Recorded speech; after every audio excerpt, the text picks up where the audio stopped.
السلام عليكم ورحمة الله وبركاته. إن الحمد لله نحمده ونستعينه ونستغفر ونعوذ بالله من شرور أنفسنا وسيئات أعمالنا.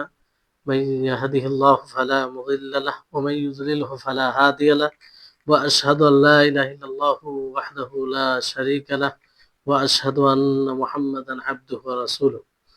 أما بعد، رب اشرح لي صدري ويسر لي أمري واحلل عقدة من لساني يفقهوا قولي. رب زدني علما، رب زدني علما. اللهم إني أسألك علما نافعا ورزقا طيبا وعملا متقبلا. সম্মানিত আজকের ক্লাসে উপস্থিত সুপ্রিয় ভাই সকল ও সম্মানিতা বোন, আল্লাহ তাবারক ওয়া তাআলার অশেষ কৃপা দয়া যে আমরা আজকে শেখুল ইসলাম ইবনে তাইমিয়া রাহিমাহুল্লাহ যে অন্যতম বই আল আকিদাতুল ওয়াসিতিয়া তারই 45তম ক্লাসে আমরা উপস্থিত হয়েছি, যেটা আল্লাহ তাআলার বিশেষ তৌফিক। তারপর আমাদের সকলের প্রাণপ্রিয় নবী করিম মুহাম্মদ মুস্তাফা সাল্লাল্লাহু আলাইহি ওয়াসাল্লাম ওনার উপর অসংখ্য শান্তি ধারা বর্ষিত হোক। আল্লাহুম্মা সাল্লি আলাইহি আল্লাহুম্মা বারিক আলাইহি। তো আমাদের আলোচনার বিষয় যেটা চলমান ছিল সেটা হচ্ছে তকদির নিয়ে। আর তকদিরের মধ্যে আল্লাহ তাবারক ওয়া তাআলার ইচ্ছা। তো এক্ষেত্রে কিছু আমরা কথা জেনেছিলাম যে আল্লাহ তাআলার ইচ্ছা সবকিছুতে রয়েছে। পৃথিবীতে যা কিছু ঘটে তার ইচ্ছা বাইরে নয়, তার ইচ্ছার বাইরে নয়। তো লেখক রাহিমাহুল্লাহ তিনি বলেন যে লা ইয়াকুনু ফি মুলকিহি মা লা ইউরিদ, যে তার রাজত্বে এমন কিছু হয় না যেটা তিনি চান না, মানে যেটা তিনি চান না সেটা হয় না। তো এটাকে একটু বিস্তারিতভাবে আমাদেরকে বুঝতে হবে যে তিনি তার রাজত্বে যেটা চান না সেটা হন না, সেটা হয় না বলতে এরাদা কাউনিয়া, সৃষ্টিগত ইচ্ছা, মানে যেটা তিনি চান না সেটা হয় না। মানে আল্লাহর সৃষ্টিগত ইচ্ছা যতক্ষণ না হবে ততক্ষণ না সেটা হবে না। এটা ছাড়া কোনো জিনিসই হয় না তার রাজত্বে। আর এরাদায়ে শারঈয়া যেটা, মানে শরীয়ত সম্মত যেটা এরাদা ইচ্ছা, সেটা তার রাজত্বে এমন কিছু হয় যেটা তিনি চান না। তো এই বিষয়টি বুঝতে হবে যে ইরাদায়ে কাউনিয়া ও ইরাদা শারঈয়া, যেটা সার্বজনীন ইচ্ছা বলতে সৃষ্টিগত ইচ্ছা আর শরীয়ত সম্মত ইচ্ছা, এই দুটো কি আসলে। মানে এরাদা, আল্লাহ তাবারক ওয়া তাআলার ইচ্ছা দুই প্রকার, একটা হচ্ছে সৃষ্টিগত ইচ্ছা আর একটা হচ্ছে শরীয়ত সম্মত। তো সৃষ্টিগত যেটা ইচ্ছা, মানে ইচ্ছার অর্থে, চাওয়ার অর্থে, যেমন নূহ আলাইহিস সালাম তিনি তার কওম, তার জাতিকে উদ্দেশ্য করে কি বলেছিলেন? ওয়ালা, আল্লাহ তাআলা বলেন ওয়ালা ইয়ানফাউকুম নুসহি ইন আরাদতু আন আনসাহা লাকুম ইন কানা আল্লাহু ইউরিদু আইয়ুগবিয়াকুম, যে আমার উপদেশ, যদি আমি তোমাদেরকে উপদেশ দিতে চাই তো আমার উপদেশ তোমাদের কোনো উপকারে আসবে না, কারণ আল্লাহ তাআলা তোমাদেরকে পথভ্রষ্ট করতে চাইছেন। তো আল্লাহ তাআলা পথভ্রষ্ট করার ইচ্ছা করলে আমি যতই উপদেশ করি, যতই নসিহত করি, এটা কোনো উপকারে আসবে না। তো এটা হচ্ছে ইরাদা কাউনিয়া, যেটা আল্লাহ তাবারক ওয়া তাআলা ইচ্ছা করেছেন তার বিপরীত ঘটবে না। ইরাদা শারঈয়া বলতে যেটাকে আল্লাহ তাআলা ভালোবাসেন, যেমন আল্লাহ তাআলা বলেন ওয়াল্লাহু ইউরিদু আইয়াতুবা আলাইকুম, যে আল্লাহ তাআলা তিনি চান যে তওবা কবুল করবেন তিনি। তো আল্লাহ তাআলা চান বলতে আল্লাহ তাআলা পছন্দ করবেন। তাহলে এরাদায়ে কাউনিয়া, সৃষ্টিগত ইচ্ছার মধ্যে সেটা ঘটবে, সেখানে বান্দার কোনো ইখতিয়ার থাকে না, বান্দার কোনো প্রকারের ইখতিয়ার থাকে না। আর সেটাকে ভালোবাসবে না বাসবে এটা জরুরি নয়, মানে ভালোবাসবে এটা জরুরি নয়, কিন্তু এরাদা কাউনিয়া সৃষ্টিগত ইচ্ছাতে যে সেটা ঘটবেই সেখানে বান্দার কোনো ইচ্ছা থাকে না। এরাদা শারঈয়াতে একটা বিষয় থাকে যে সেটাকে আল্লাহ তাআলা ভালোবাসবে, কিন্তু সেটা ঘটবে, মানে জরুরি নয়, জরুরি নয় যে সেটা ঘটবে, জরুরি নয় যে সেটা ঘটবে।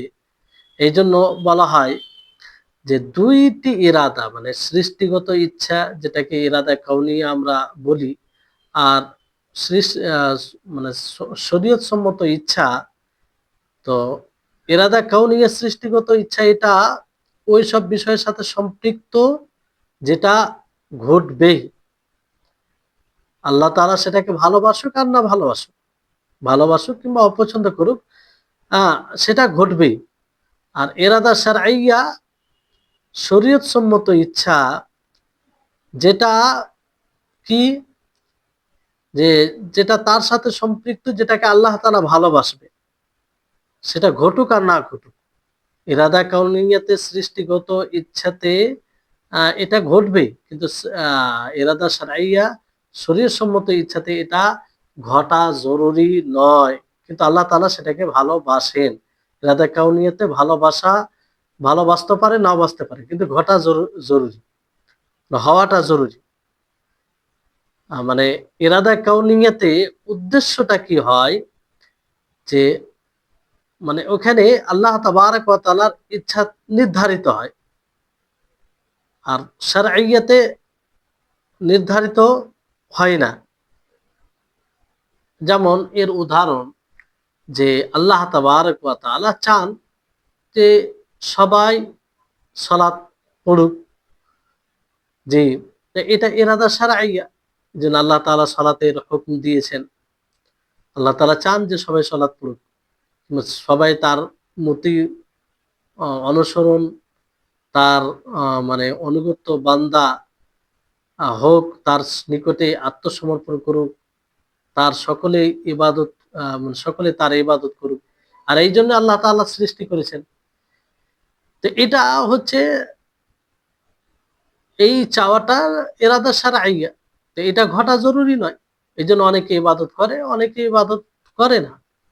আর আল্লাহ তাবারক ওয়া তাআলা যে মানুষকে সৃষ্টি করেছেন, কিংবা আল্লাহ তাআলা যতগুলো জিনিস সৃষ্টি করেছেন, এটা কাউনি। যেমন সূর্য,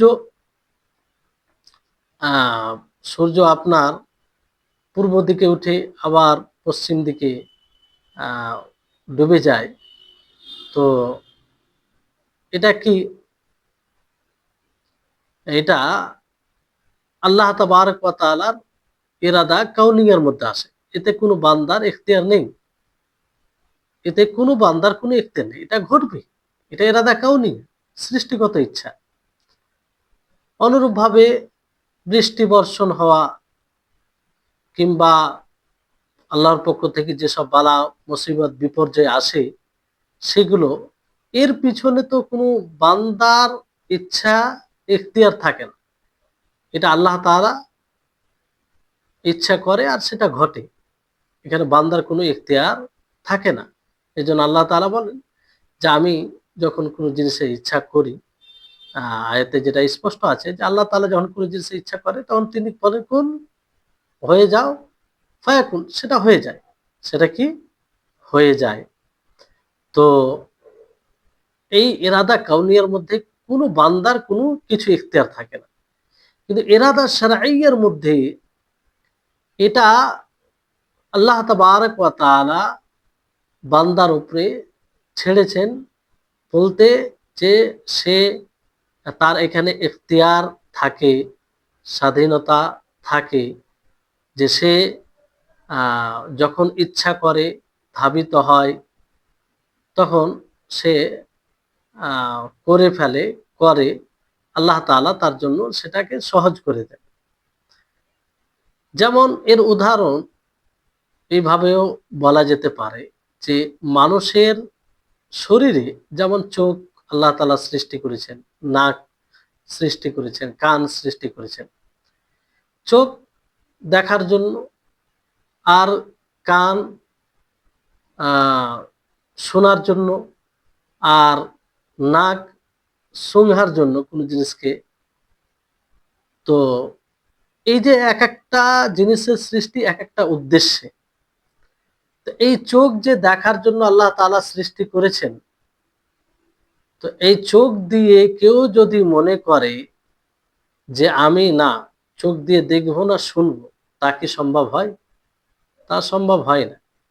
কারণ এটা আল্লাহ তাআলার ইরাদা কাউনিয়া, সৃষ্টিগত ইচ্ছার মধ্যে পড়ে। আল্লাহ তাআলা সৃষ্টি করেছেন একে দেখার জন্য। এখানে কোনো বান্দার কোনো এখতিয়ার নেই। কেউ যদি বলে যে আমি কান দিয়ে শুনবো না, কান দিয়ে দেখবো, তা কি হবে? হবে না। আর এটা কেউ চাইবে না।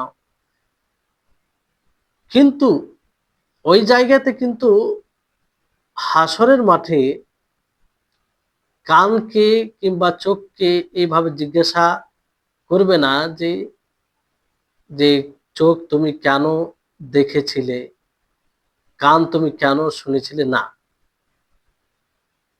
আল্লাহ তাবারক ওয়া তাআলা এটা নির্দিষ্ট কিংবা দিক নির্দেশনা করে দিয়েছে যে এই চোখ তো দেখার জন্য, তার কাজই হচ্ছে দেখবে। কিন্তু কি কি দেখবে, কি কি দেখবে, যেটা কি কি দেখবে সেটা হচ্ছে শারঈয়া। যেমন হারাম জিনিস, অশ্লীলতা, নগ্নতা, এগুলো দেখা এটা হারাম, নিষেধ। ভালো জিনিস দেখা, তা দ্বারা কোরআন তেলাওয়াত করা, কোরআন দেখে দেখে, কিংবা কান দিয়ে শোনা কোরআন। তো কান দিয়ে যদি কোরআন শুনে তাহলে এটা ভালো। তো এই যে ভালো, এটা ইরাদা শারঈয়ার মধ্যে পড়ে। আর বাদ্যযন্ত্র শোনা, এটা এটা একটা মন্দ। তো এগুলো ইরাদা শারঈয়া। আবার ফের মূলত যেগুলো বাদ্যযন্ত্র দুনিয়াতে যেটার অস্তিত্ব ঘটেছে দুনিয়াতে, বাদ্যযন্ত্র হোক, যতগুলো ব্যভিচার হোক কিংবা আর কিছু অন্যায় হোক, এগুলোর অস্তিত্ব যে আল্লাহ তাআলা নিয়েছেন, এটা তার ইরাদা কাউনিয়াতে, মানে তার সৃষ্টিগত ইচ্ছাতে। ওইখানে কারো কোনো অধিকার নেই। কিন্তু সেটা করতে গিয়ে যেটা মানুষ করে সেটা ইরাদায়ে শারঈয়ার অন্তর্ভুক্ত, ইরাদায়ে শারঈয়ার অন্তর্ভুক্ত। জিজ্ঞাসা অবশ্যই হবে যে তুমি কি কি দেখেছিলে, তুমি কি কি দেখেছিলে। কারণ আল্লাহ তাআলা দেখার জন্য সৃষ্টি করেছে। চোখের কাজ দেখা, সে দেখবে। কিন্তু সব জিনিস দেখতে পাবে না মানুষ। ফলে যখন হারাম জিনিস দেখবে তার ব্যাপারে জিজ্ঞাসিত হবে। ভালো জিনিস দেখলে সেটা আল্লাহর নিকটে ভালো হবে। তো ইরাদা শারঈয়া, ইরাদা কাউনিয়া, এই দুটোর মধ্যে পার্থক্য আশা করি আপনারা কিছুটা হলেও বুঝতে পেরেছেন। যে ইরাদায়ে কাউনিয়াতে মানুষের কোনো এখতিয়ার, স্বাধীনতা থাকে না। আর সেটা ঘটবেই, সেটা ঘটবেই। আল্লাহ তাআলা নিকটে সেটা পছন্দনীয় হতে পারে, আর নাও হতে পারে, ঘৃণিত হতে পারে। কিন্তু ইরাদায়ে শারঈয়াতে এটা জরুরি নয় যে ঘটবে। আল্লাহ তাআলা পছন্দ করবে, কিন্তু পছন্দ করবে। আল্লাহ তাআলা ইরাদা শারঈয়ার মধ্যে আল্লাহ তাআলার মাহাব্বা, মানে ভালোবাসা থাকবে, যে আল্লাহ তাআলা সেটাকে ভালোবাসবে। জি, তাই হচ্ছে বিষয়। তো এই জন্য লেখক রাহিমাহুল্লাহ তিনি ওয়ালা ইয়াকুনু ফি মুলকি মা লা ইউরিদ, যে তার রাজত্বে এমন কিছু হয় না যেটা তিনি চান না। মানে যেটা তিনি চান না সেটা হয় না। মানে কোন জিনিসটা হয় না? ইরাদা কাউনিয়া, সৃষ্টিগত ইচ্ছা। আল্লাহ তাআলা সৃষ্টিগত ইচ্ছা করবেন আর সেটা হয়ে যাবে, এটা কোনোদিন নয়। এটা কোনোদিন হতে পারে না। এটা কোনোদিন হতে পারে না। সৃষ্টিগত ইচ্ছা যতক্ষণ না আল্লাহ তাবারক ওয়া তাআলার হবে, ততক্ষণ পর্যন্ত না, মানে হবে না ততক্ষণ পর্যন্ত কোনো জিনিস মানে যত আল্লাহ তাআলা সৃষ্টিগত ইচ্ছা হলে সম্ভব হওয়া, নচেৎ সম্ভব নয়। আর উদ্দেশ্য এখানে এটা লেখক রাহিমাহুল্লাহ যেটা বলতে চাইছেন এখানে, শাইখুল ইসলাম ইবনে তাইমিয়া রাহিমাহুল্লাহ, যে ওয়ালা ইয়াকুনু ফি মুলকিহি মা লা ইউরিদ, যে তার রাজত্বে এমন কিছু হবে না যা তিনি চান না, মানে ইরাদায়ে কাউনিয়া, যে যে ইরাদায়, যে সৃষ্টিগত ইচ্ছায় কারো কোনো ইখতিয়ার থাকে না। এবার এখানে একটি বিষয়, যে যদি কেউ বলে যে গুনাহ পাপ, গুনাহ পাপ এটা কি আল্লাহ তাবারক ওয়া তাআলার ইচ্ছা? এটা কি আল্লাহ তাআলার ইচ্ছায় ঘটে? তো এর উত্তর হবে যে ইরাদায়ে শারঈয়া, ইরাদায়ে শারঈয়া মতে, মানে শরীয়ত সম্মত ইচ্ছা মতে এটা আল্লাহ তাআলার ইচ্ছা নয়, আল্লাহ তাআলার ইচ্ছা নয়। কারণ আল্লাহ তাআলা তাকে গুনাহ পাপকে ভালোবাসেন না। হ্যাঁ, ইরাদায়ে কাউনিয়া মতে আল্লাহ তাআলার ইচ্ছা, আল্লাহ তাআলা সৃষ্টি করেছেন। আল্লাহ তাআলা সিন্স গুনাহ পাপ যত রকম অন্যায় আছে সেটা সৃষ্টি করেছেন ইরাদায়ে কাউনিয়া, উদ্দেশ্য আল্লাহ তাবারক ওয়া তাআলা সৃষ্টি করেছেন। কিন্তু শরিয়া মতে আল্লাহ তাআলা এটা চান না, মানে এটাকে আল্লাহ তাআলা ভালোবাসে না। শরিয়া, ইরাদা শারঈয়ার দ্বিতীয় অর্থ কি? আল্লাহ তাআলা ভালোবাসা, আল্লাহ তাআলার ভালোবাসা। আর ইরাদা কাউনিয়া মানে আল্লাহ তাআলা চাওয়া, আল্লাহ তাআলা চাওয়া। তো শরিয়া মতে আল্লাহ তাআলা চান না, মানে তাকে ভালোবাসে না।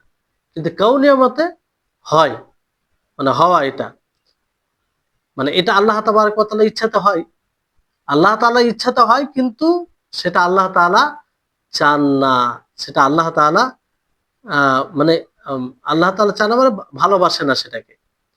তাহলে এইভাবে সহজ সরল এতে আপনি পার্থক্য যদি করেন, তো এইভাবে করতে পারেন যে ইরাদায়ে শারঈয়া, শরীয়তসম্মত ইচ্ছা বলতে আল্লাহ তাআলা যেটাকে ভালোবাসেন, ভালোবাসা জরুরি।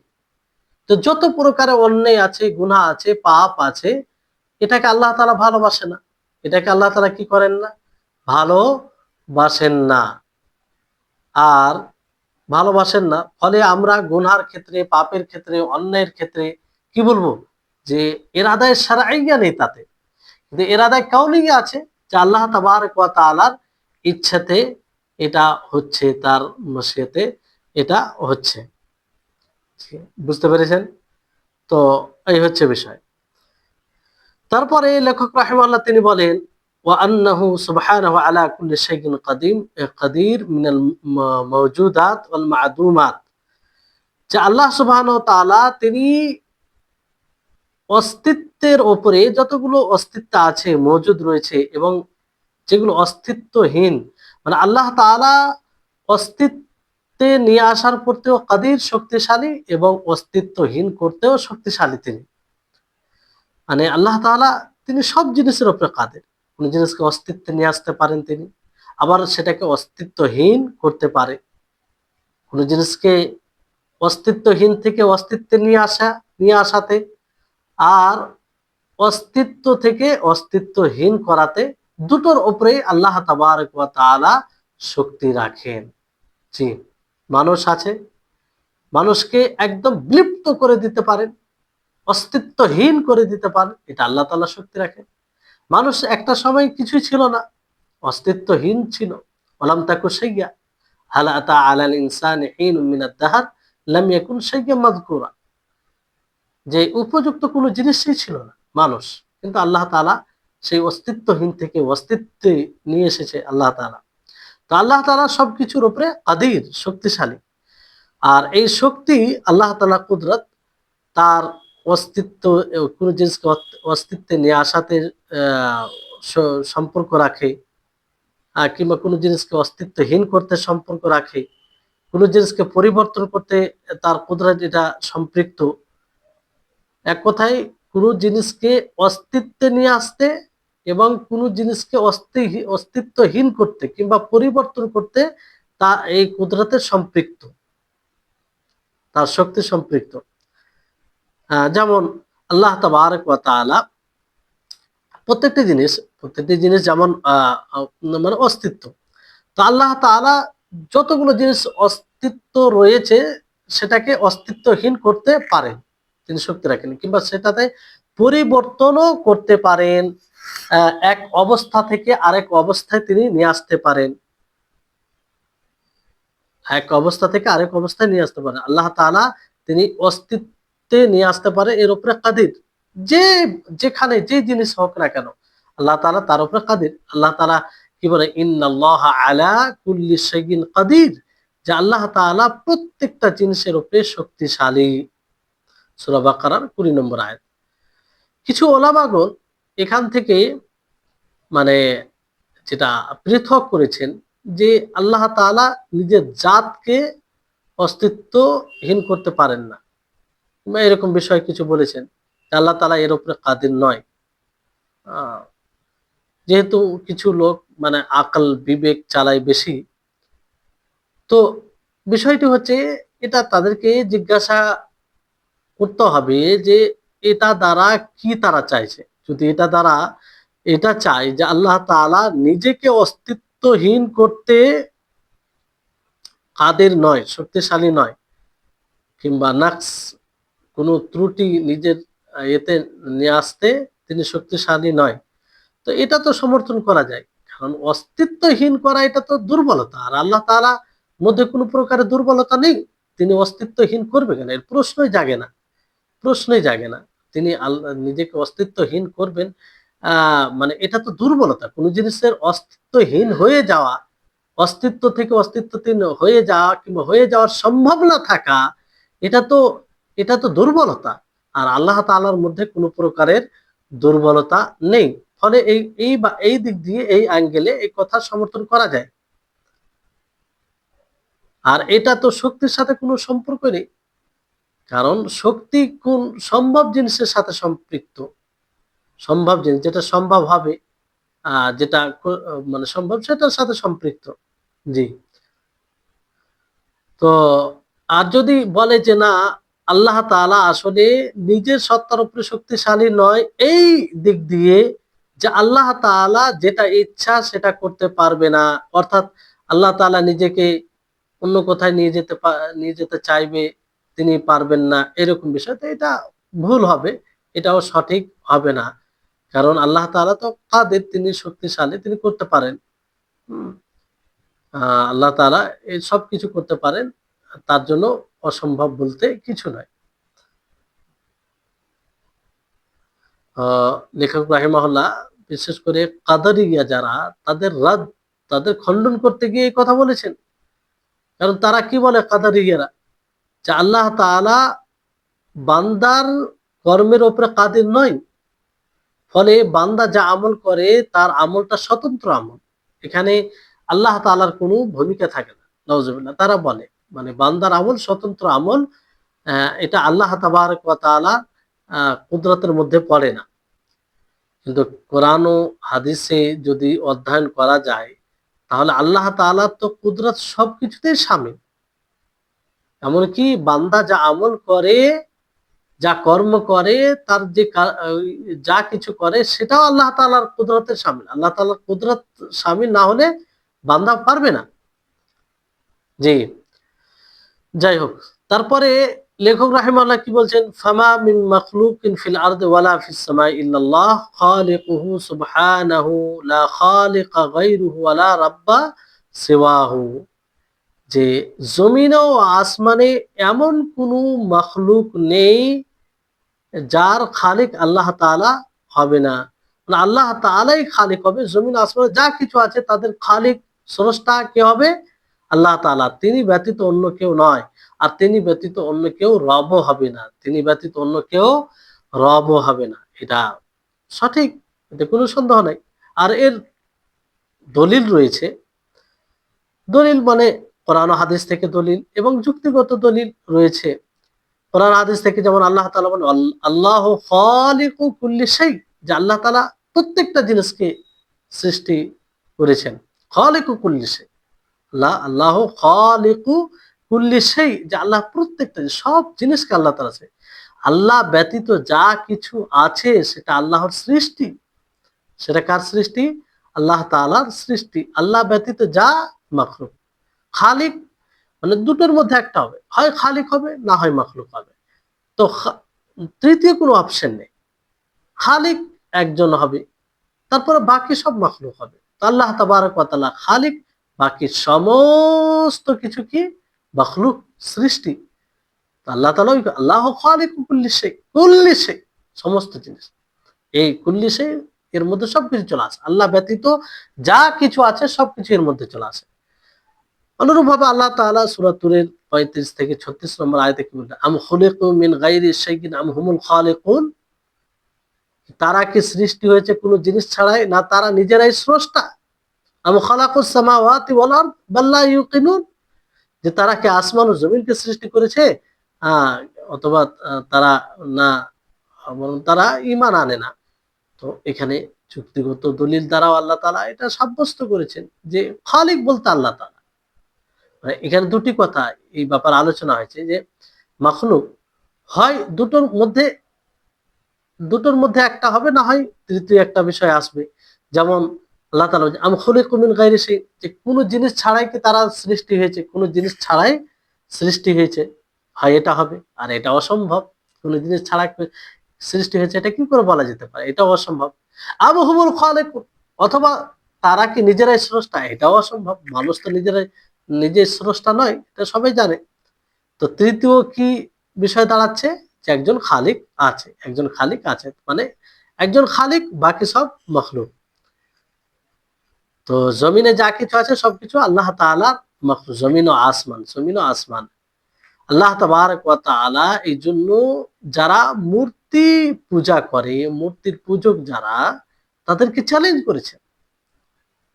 হ্যাঁ, আল্লাহ তাআলা বলেন যে ইয়া আইয়ুহান নাস যুরিবা মাসাল, হে মানব সম্প্রদায়, তোমাদের একটি উপমা দেওয়া হচ্ছে, ফাসতামিউ লাহু, সেটাকে মনোযোগ দিয়ে শুনো। ইন্নাল্লাযীনা তাদউনা মিন দুনিল্লাহি লা ইয়াখলুকু যুবাবান ওয়া লা ইজতামাউ লাহু, নিশ্চয় যারা আল্লাহকে ছেড়ে যাকে ডাকে তারা একটি মাছিও সৃষ্টি করতে পারবে না, যদিও তারা সকলেই একত্রিত হয়ে যায়। চিন্তা করুন, যে যাদেরকে ডাকে, আল্লাহ তাআলা ব্যতীত যাদেরকে মানুষ মাবুদ করে রেখেছে, যার ইবাদত করে, তারা, যাদেরকে মানুষ মানে মাবুদ বানিয়ে রেখেছে, তারা একটা মাছি বানাতে সক্ষম নয়। আল্লাহ তাআলা বলছে একটা মাছি সামান্য, সেটা বানাতে পারবে না তারা, যেটা সামান্য বিষয়। তাহলে তার উপরে জিনিস তো বানানো দূর কথা, সৃষ্টি করা দূর কথা। যদি মাছি সৃষ্টি করতে না পারে তো অন্য কি করে পারবে?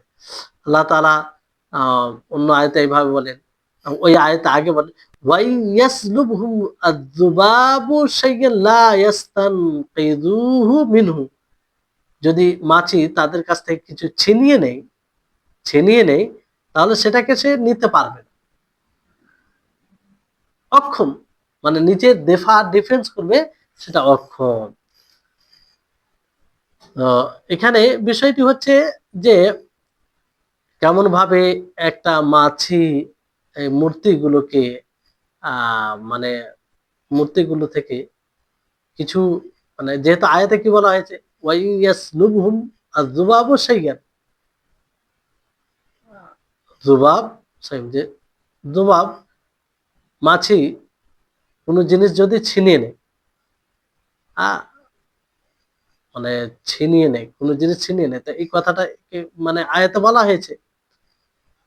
তো মাছি কিভাবে মূর্তি থেকে কোনো জিনিস ছিনিয়ে নিবে?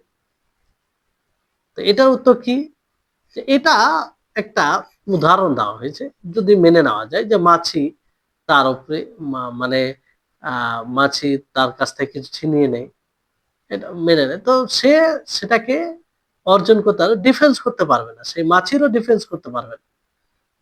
আর কিছু ব্যাখ্যাকারীগণ বলেছেন যে না, এটা বাস্তবে উদাহরণ দেওয়া হয়েছে যে মাছি যদি সেই মূর্তিগুলোর উপরে বসে যায়, আর মানে সেই মূর্তির ওপরে কিছু যদি থাকে, আর সেটা সে চুষে নেই, তো সেটার ডিফেন্স করা তার মানে শক্তি নেই।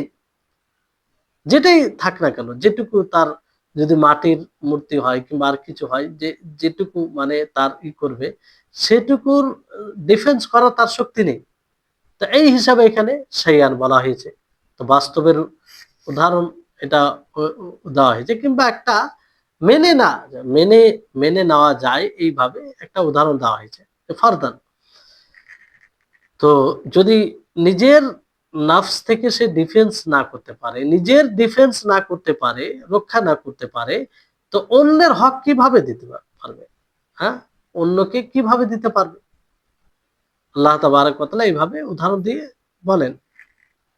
তো মূল কথা হচ্ছে যে আল্লাহ তাআলা সমস্ত কিছুকে সৃষ্টি করেছেন, আল্লাহ ব্যতীত প্রকৃত স্রষ্টা কেউ নেই। এজন্য আমভাবে ব্যাপক আমভাবে আল্লাহ তাআলার খালিক, আল্লাহ তাআলা যে খালিক তার উপরে ঈমান নিয়ে আসতে হবে যে তিনি প্রকৃত খালিক, স্রষ্টা, সমস্ত জিনিসকে তিনি, এমনকি বান্দার আমলকেও তিনি সৃষ্টি করেছেন। বান্দার আমল, যে কাদারিরা যে বলে যে বান্দা যা আমল করে তাদের এটা স্বতন্ত্র আমল, আল্লাহ তাবারক ওয়া তাআলা আমল নয়, এটা ভুল। এটা ভুল। এই বান্দার আমল আল্লাহ তাআলার সৃষ্টি। আল্লাহ তাআলা কি আল্লাহ খালিকু কুল্লি শাই, যে আল্লাহ তাআলা প্রত্যেকটা জিনিসকে সৃষ্টি করেছেন। আর মানুষের আমল জিনিস থেকে ওয়া খালাকা কুল্লা শাইইন ফাকাদ্দারাহু তাকদীরা, আল্লাহ তাআলা প্রত্যেকটা জিনিসকে সৃষ্টি করেছেন, তাকে সুবিন্যস্ত মুকদ্দার করেছেন। তো সব প্রত্যেকটা জিনিসের মধ্যে বান্দার আমল আসে। আর আল্লাহ তাআলা বান্দার আমলেরও স্রষ্টা, এই ব্যাপারে বিশেষ আয়াত রয়েছে। যেমন ইব্রাহিম আলাইহিস সালাম তার কওমকে বলেন, ওয়াল্লাহু খালাকাকুম ওয়া মা তা'মালুন, যে আল্লাহ তাবারক ওয়া তাআলা তোমাদেরকে সৃষ্টি করেছেন এবং তোমরা যা আমল করো তাকেও সৃষ্টি করেছেন। তাহলে একটি খাস দলিল যে আল্লাহ তাআলা বান্দার আমলেরও স্রষ্টা, সবকিছু স্রষ্টা, তোর মধ্যে তো চলে আসে, কিন্তু বিশেষ এটা দলিল। তো কাদারিয়ারা যে তারা যে বলে যে বান্দার আমল স্বতন্ত্র আমল, এটা আল্লাহর কুদরতের কোনো ভূমিকা থাকে না, তো তারা মূলত এই আয়াতকে বুঝেনি, কিংবা তারা এই আয়াতকে অস্বীকার করে।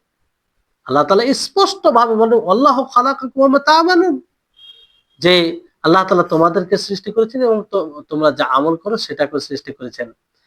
তাহলে এখানে খালাকাকুম আমালাকুম, এটা দলিল যে বান্দার আমল আল্লাহ তাআলার মাখলুক, আল্লাহ তাআলার সৃষ্টি, আল্লাহ তাআলার সৃষ্টি। আর এই আয়াতে ওয়াল্লাহু খালাকাকুম ওয়া মা তা'মালুন, মাটা এটা মৌসুল, মাটা মৌসুল, অর্থাৎ এর অর্থ কি আরবিতে যদি বলা হয় যে খালাকাকুম ওয়া খালাকাল্লাযী তা'মালুনা, যে তোমাদেরকে সৃষ্টি করা হয়েছে, করেছেন তিনি, আর সেটাকে সৃষ্টি করেছেন যেটা তোমরা আমল করো। তো কেমন করে মানে এখানে বলা যায় যে কেউ বলতে পারে এইভাবে যে কি করে এটা সম্ভব, যে ওই আয়াতে দলিল এটা যে মখলুকের মানে বান্দাদের যে কর্মের সৃষ্টির উপরে যে মা এখানে মৌসুলা, মা মৌসুলা, এটা কি করে বোঝা যায়? তো এর উত্তর হচ্ছে যে বিষয়টা হচ্ছে যে এটা আয়াতকে, আয়াতের অর্থ কিংবা আয়াতের সিয়াক ও সাবাক বোঝাচ্ছে, যেহেতু ইনসান মানুষ আল্লাহ তাআলার মাখলুক, তো মানুষ যা কর্ম করবে সেটাও আল্লাহ তাআলার মাখলুক, স্বাভাবিকভাবে স্বাভাবিকভাবে সেটাও আল্লাহ তাআলার মাখলুক হবে।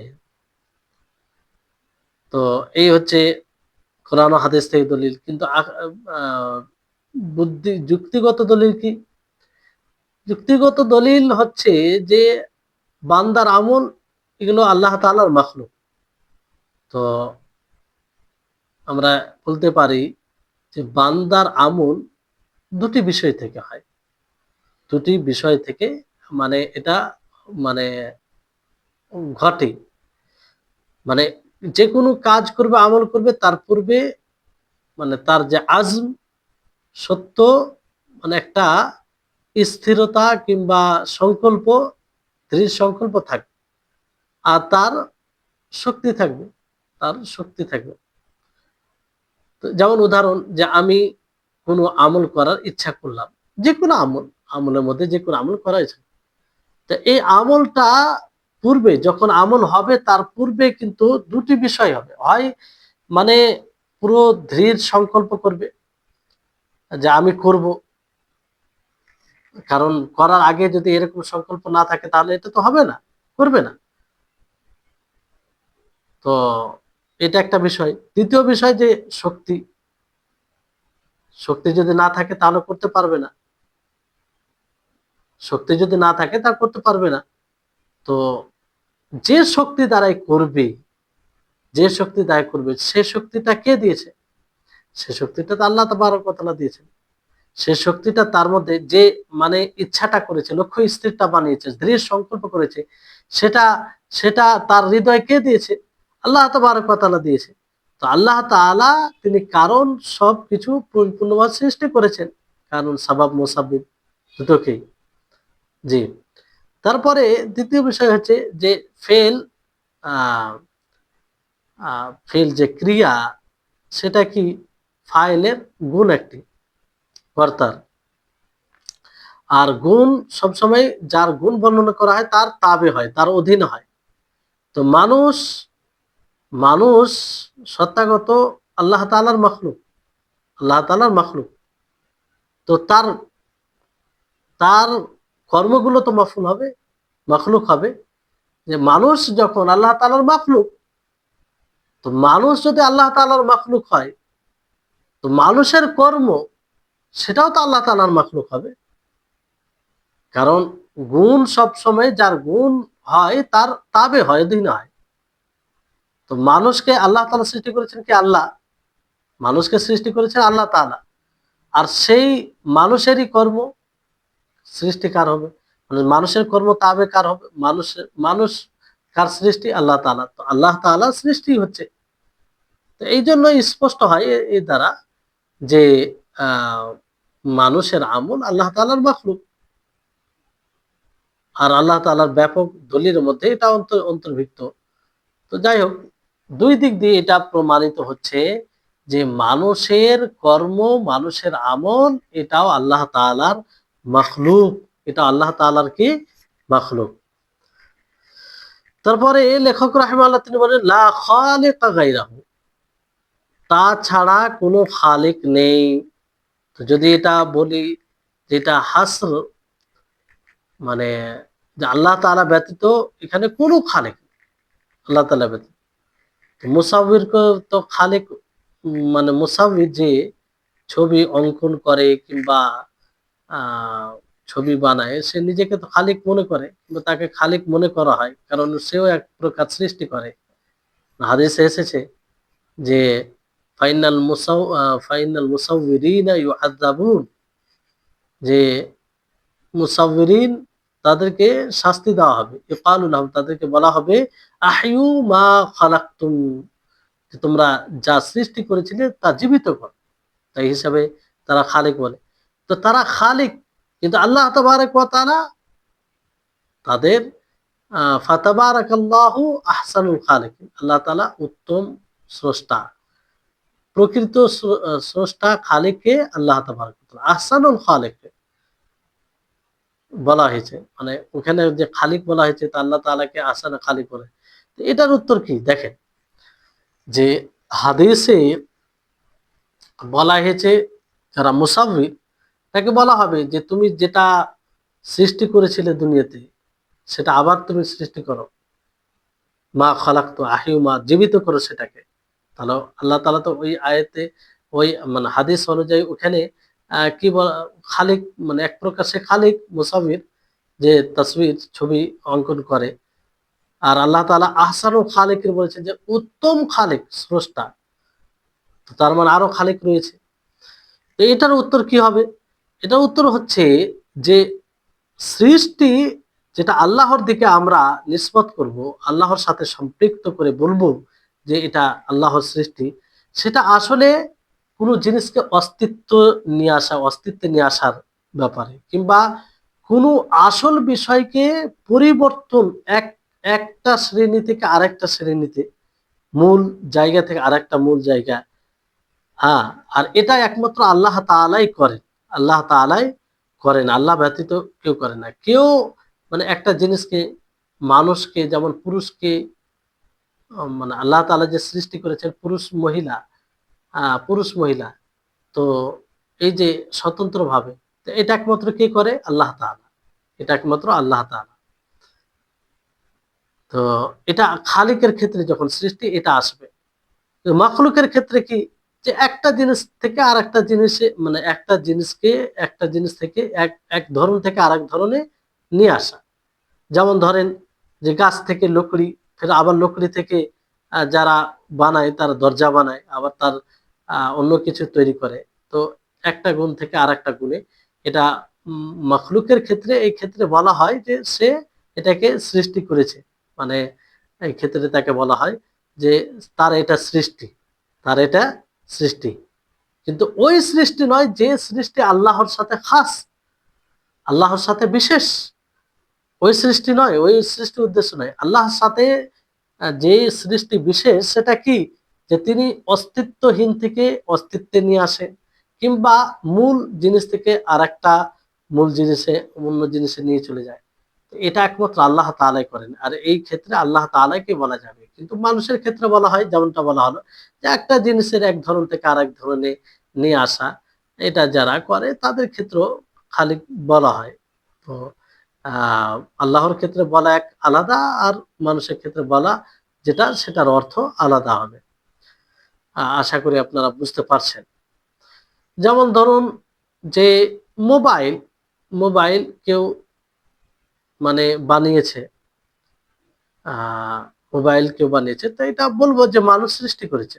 মানুষের দিকে নিসবত করে বলা যায়, মানুষের দিকে নিসবত করে বলা যায়। কিন্তু মূলত যদি স্রষ্টা কে হবে? আল্লাহ তাআলা। কারণ আল্লাহ তাআলা তাকে ওই ব্রেন দিয়েছে, তাকে ওই মানে তৌফিক দিয়েছে আল্লাহ তাআলা, ফলে সে পেরেছে। তা না হলে তো সে পারতো না, তা না হলে সে পারতো না। তো এই ক্ষেত্রে, এইগুলো ক্ষেত্রে মানুষকে সৃষ্টি মানে খালিক স্রষ্টা বলা যায়, কিন্তু ওই ওই অ্যাঙ্গেল দিয়ে নয় যে কোনো জিনিসকে অস্তিত্বহীন থেকে অস্তিত্ব নিয়ে আসা, অস্তিত্বে নিয়ে আসা, হ্যাঁ, কিংবা কোনো মূল বিষয়কে পরিবর্তন করে আর এক অন্য মানে মূল্যে পরিণত করা, এতে মানে মাখলুকের জন্য এইগুলো বিষয় ব্যবহার হবে না। জি। তারপরে লেখক রাহিমাহুল্লাহ কি বলেন? লা রাব্বা সিওয়াহু, তাছাড়া কেউ রব নেই। মানে আল্লাহ তাআলাই তিনি এক প্রকৃত রব, যিনি সমস্ত বিষয়কে পরিচালনা করেন। আর এখানে মানে খাস করে তাকে বলা হয়েছে। কিন্তু হাদিসে যেটা বোঝা যায় যে অন্যদেরকে তো রব, অন্যদের জন্য রব শব্দ ব্যবহার হয়েছে, অন্যদের জন্য রব শব্দ ব্যবহার হয়েছে। যেমন আহ উটের ব্যাপারে কি বলা হয়েছে, যে নবী সাল্লাল্লাহু আলাইহি ওয়াসাল্লাম বলেন, দাহা, তাকে ছেড়ে দাও, মাহা সিকা উহা ওয়াহিদা উহা তারিদুল মা, তার সাথে পানি পান করার। যাই হোক, তো এখানে নবী সাল্লাল্লাহু আলাইহি ওয়াসাল্লাম শেষে যেটা বলে, হাত্তা ইয়াজিদুহা ইয়াজিদাহা রব্বুহা, যে এমনকি তাকে তার মালিক, তার মনি পেয়ে নেবে।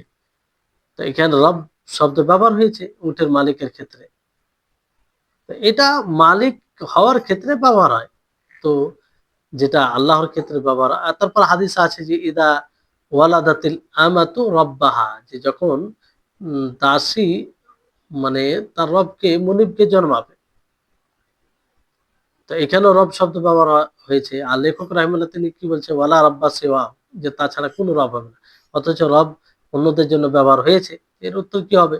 এর উত্তর হচ্ছে এটাই, যে আল্লাহ তাআলার ক্ষেত্রে যেটা রব, সেটা আম রব এর কথা বলা হয়েছে, যেটা প্রত্যেকটা জিনিসকে অন্তর্ভুক্ত করে। আল্লাহ তাআলা সমস্ত জিনিসের রব, সমস্ত মাখলুকের রব। আর তিনি এমন রব যে তাকে প্রশ্ন করা হবে না তিনি যা করেন সেই ব্যাপারে, সে ব্যাপারে তাকে প্রশ্ন করা হবে না। কারণ তার প্রতিটি কর্ম, তার প্রতিটি কাজ রহমত এবং হিকমতে পরিপূর্ণ।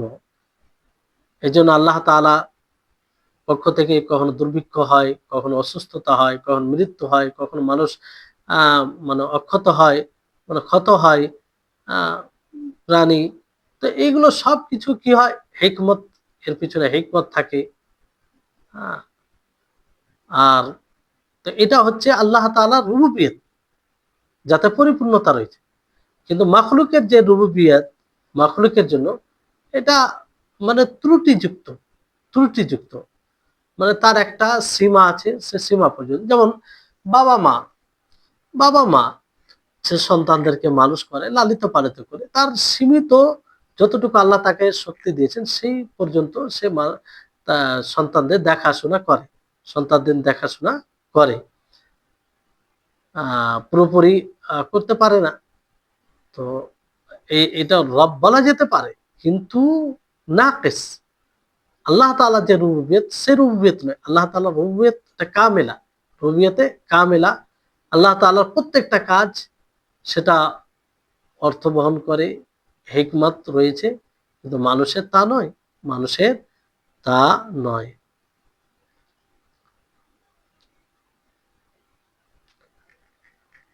আহ, তারপরে লেখক রাহিমাহুল্লাহ তিনি কি বলেন, যে ওমা যালিকা ফাকাদ আমারা আল ইবাদা বিতাআতিহি ওয়া তাআতি রাসূলিহি ওয়া নাহা হুম আন মাসিয়াতিহি, যে এরপরেও বান্দাদেরকে তার ইতাআত করা, তার রাসূলগণের অনুসরণ করার হুকুম দিয়েছেন, আর তাদেরকে গুনাহ থেকে নিষেধ করেছেন, গুনাহ থেকে নিষেধ করেছেন। না, আল্লাহ তাআলা সমস্ত কিছুর রব, সমস্ত কিছুর তিনি রব, স্রষ্টা। তো এই জন্য আল্লাহ তাবারক ওয়া তাআলা যে বান্দাদেরকে অনর্থক ছেড়ে দিয়েছেন তা নয়, আর তাদের যে পরীক্ষা দিবেন না তা নয়, বরং তাদেরকে ইতাআতের আহ রসুলের তার আল্লাহ তাআলা তার ইতাআতের আহ, মানে আদেশ দিয়েছেন, এবং তার অবাধ্য হতে নিষেধ করেছেন। তো এটা মানে বিষয়, এই জন্য আল্লাহ তাবারক ওয়া তাআলা যা কিছু আদেশ দিয়েছেন সেটাও তো আল্লাহ তাআলার মাখলুক, মামুর, আহ যাকে হুকুম দিয়েছেন আল্লাহ তাআলা সেটাও মাখলুক। তো যে মাখলুক যেটা করবে সেটা আল্লাহ তাআলা মাখলুক, আল্লাহ তাআলা হুকুম দিয়েছেন, নিষেধ করেছেন। তো যদি মানুষের উপরে আমলটা বাধ্য করা হতো, যে মানুষ বাধ্য হতো, তাহলে আল্লাহ তাআলা কোনো আমরের হুকুম দিতেন না, কোনো আমরে কোনো হুকুমই দিতেন না। বাধ্য হলে হুকুম দিয়ে লাভটা কি, সে তো বাধ্য করবে।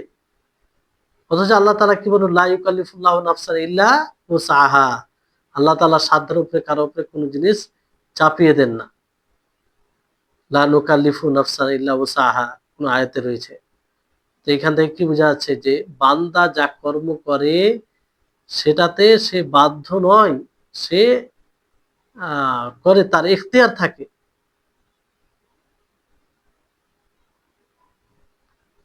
মানে এখান থেকে বোঝা যায় যে মানুষ শক্তি রাখে, যে সে ইতাআতের কাজ করতে পারে অথবা মাসিয়াত থেকে বেঁচে থাকতে পারে। তো এই শক্তি আল্লাহ তাআলা দিয়েছেন।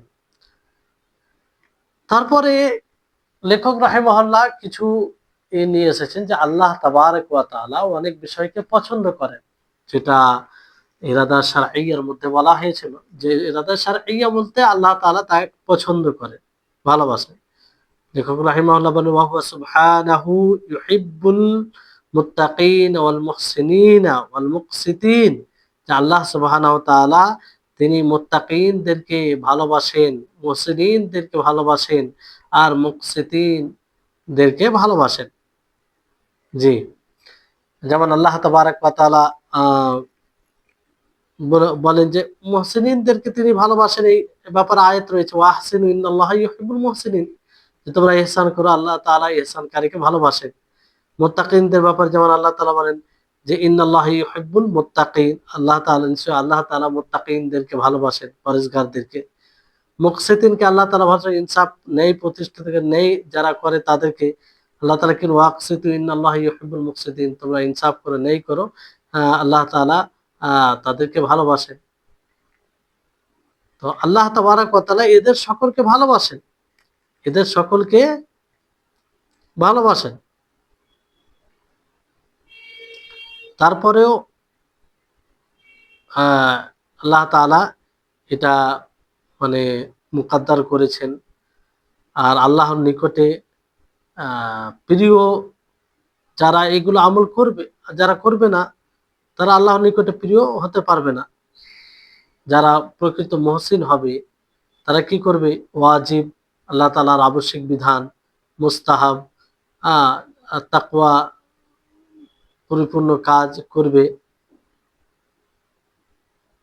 মানে তাদের যারা মুত্তাকি পরেজগার হবে তারা এগুলো কাজ করবে, মুহসিন। আর ওই মুহসিনদেরকে আল্লাহ তাআলা ভালোবাসেন, ওই মুহসিনদেরকে আল্লাহ তাআলা ভালোবাসেন। তো এখান থেকে থাক, ইনশাআল্লাহ ফের আগামী ক্লাসে পরে পরে এর সাথে রিলেটেড কিছু বিষয় রয়েছে, ইনশাআল্লাহ সেটা পড়বো। তারপরে আমরা ধাপে ধাপে এগিয়ে যাব।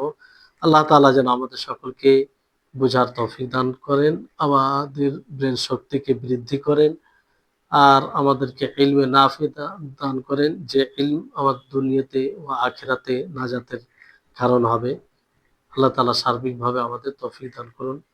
ওয়া আখির দাওয়ানা আলহামদুলিল্লাহি রাব্বিল আলামিন। আসসালামু আলাইকুম ওয়া রাহমাতুল্লাহি ওয়া বারাকাতুহু।